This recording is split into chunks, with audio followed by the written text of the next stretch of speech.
జయశంకర్ భూపాలపల్లి జిల్లాలో అకాల వర్షాలు పడుతున్నాయి. భూపాలపల్లి మండలం గొల్లబుద్దాపురంలో అకాల వర్షంతో రైతులు తీవ్రంగా నష్టపోయారు. మరో 2 రోజుల్లో కోయాల్సిన పంట అకాల వర్షంతో చేతికందకుండా పోయిందని ఆవేదన వ్యక్తం చేస్తున్నారు. సుమారు 100 ఎకరాల్లో వరి పంట నష్టపోయామని అన్నదాతలు వాపోతున్నారు.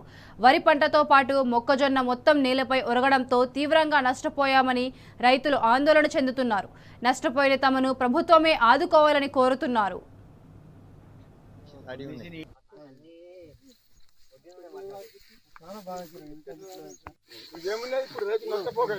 వర్షాల వల్ల చాలా ప్రాంతాల్లోని ఐకేపీ సెంటర్లలో ధాన్యం తడిసి ముద్దయింది. కొనుగోలు కేంద్రాల్లో ధాన్యం వెంటనే కొనుగోలు చేయకపోవడంతో ఎక్కడికక్కడ ధాన్యపు రాసులు పేరుకుపోయున్నాయి. వర్షం వస్తే ధాన్యంపై కప్పడానికి కనీసం పట్టాలు కూడా అందుబాటులో లేవన్నారు. తడిసిన ధాన్యాన్ని ప్రభుత్వం వెంటనే కొనుగోలు చేసి ఆదుకోవాలని రైతులు వేడుకుంటున్నారు. ప్రభుత్వం ఆదుకోకపోతే తమకు చావే శరణమని రైతులు వాపోతున్నారు. 5 ఎకరాలతో కౌలుకు పట్టుకున్నారు.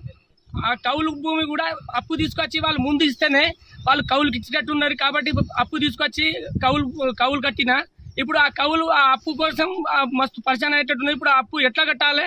మొత్తం పంట అంతా నష్టం అయిపోయింది. కాబట్టి మాకు కొంచెం ప్రభుత్వం నుండి కొంచెం సాయం చేయాలని మేము కోరుకుంటున్నాం సార్. ఇంతకుముందు ఏం చేసింది? కేసీఆర్ ప్రభుత్వం ఉన్నప్పుడు రైతు బంద్ చేసింది.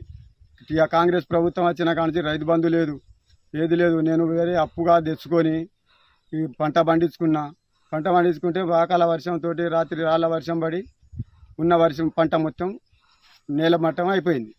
వర్షకాలం పెట్టినాం. వర్షకాలం పెడితే కూడా మాకు అప్పుడు నష్టపోయి అప్పుడు ఇట్లనే ఏడ్చుకుంటున్నాం. అప్పుడు చేతికి అందలే పంట. ఇప్పుడన్నా బతుకుతాం కదా. 2 ఎకరాలు పెడితే 2 ఎకరాలల్లో గింజ చేతికి రాదు. బిడ్డ పెళ్లికి ఎదిగి ఉన్నది ఏం లేదు. ఆశ పోయింది. మాకు ఆశ లేదు. ఇప్పుడైనా ప్రభుత్వం మమ్మల్ని ఆదుకోవాలి గవర్నమెంట్ అని కూడా మేము కోరుకుంటాం. ఏం లేదు మాకు అంతేగా.